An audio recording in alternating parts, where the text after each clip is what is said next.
Throughout the summer, Democrats cruelly blocked COVID relief legislation in an effort to advance their extreme left-wing agenda and influence the election. Then, a few months ago, Congress started negotiations on a new package to get urgently needed help to the American people. It's taken forever. However, the bill they are now planning to send back to my desk is much different than anticipated.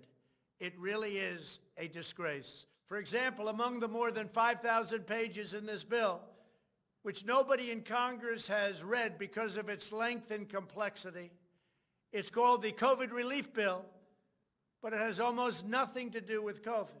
This bill contains $85.5 million for assistance to Cambodia, $134 million to Burma, $1.3 billion for Egypt and the Egyptian military, which will go out and buy almost exclusively Russian military equipment, $25 million for democracy and gender programs in Pakistan, $505 million to Belize, Costa Rica, El Salvador, Guatemala, Honduras, Nicaragua, and Panama, $40 million for the Kennedy Center in Washington, D.C., which is not even open for business, $1 billion for the Smithsonian, and an additional $154 million for the National Gallery of Art.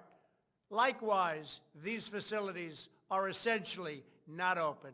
$7 million for reef fish management, $25 million to combat Asian carp, $2.5 million to count the number of amberjack fish in the Gulf of Mexico, a provision to promote the breeding of fish in federal hatcheries, $3 million in poultry production technology, $2 million to research the impact of down trees, $566 million for construction projects at the FBI.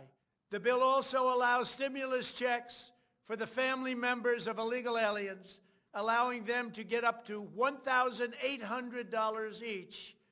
This is far more than the Americans are given. Despite all of this wasteful spending and much more, the $900 billion package provides hardworking taxpayers with only $600 each in relief payments. And not enough money is given to small businesses, and in particular restaurants, whose owners have suffered so grievously. They were only given a deduction for others to use in business their restaurant for 2 years.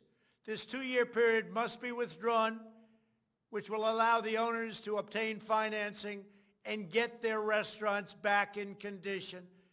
Congress can terminate it at a much later date, but 2 years is not acceptable. It's not enough. Congress found plenty of money for foreign countries, lobbyists, and special interests while sending the bare minimum to the American people who need it. It wasn't their fault. It was China's fault, not their fault. I am asking Congress to amend this bill and increase the ridiculously low $600 to $2,000 or $4,000 for a couple. I'm also asking Congress to immediately get rid of the wasteful and unnecessary items from this legislation and to send me a suitable bill, or else the next administration will have to deliver a COVID relief package, and maybe that administration will be me, and we will get it done. Thank you very much.